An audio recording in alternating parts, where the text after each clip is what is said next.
અમદાવાદ જિલ્લા ગ્રામ્ય ગ્રાહક તકરાર નિવારણ કમિશને બદમાશ અને લેભાગુ બિલ્ડરોને લપડાકરૂપ ચુકાદો આપ્યો છે.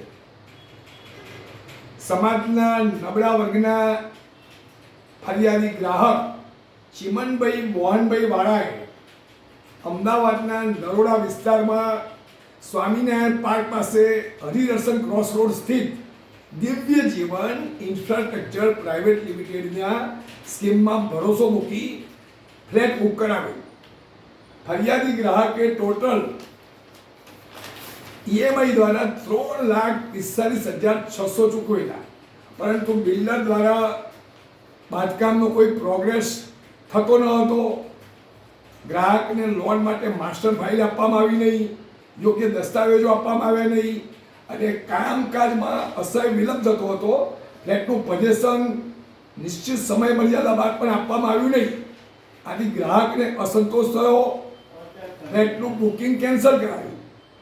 બિલ્ડરે ધરાર જમા રકમ આપવાનો ઇનકાર કર્યો અને કહ્યું નવો ગ્રાહક આવશે તો આપીશું.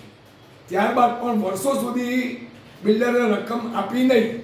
આથી ગ્રાહકે ગ્રાહક સુરક્ષા અને પગલાં સમિતિમાં અમને ફરિયાદ કરી.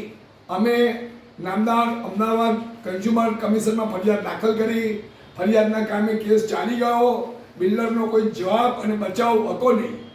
આથી કન્ઝ્યુમર કોર્ટે અવલોકન કર્યું કે વર્તમાન સમયમાં મકાનોના ભાવમાં અસહ્ય વધારો થયો છે. જે તે સમયે 2014માં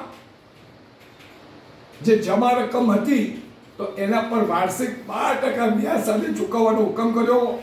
આથી 50 ચોરસ વારનો ફ્લેટ 7,55,000માં આપવાની બિલ્ડરે સ્કીમ મૂકી, પરંતુ બિલ્ડરે સ્કીમનો અમલ નહીં કર્યો અને ગ્રાહકને ફ્લેટનું પોઝેશન નહીં આપ્યું.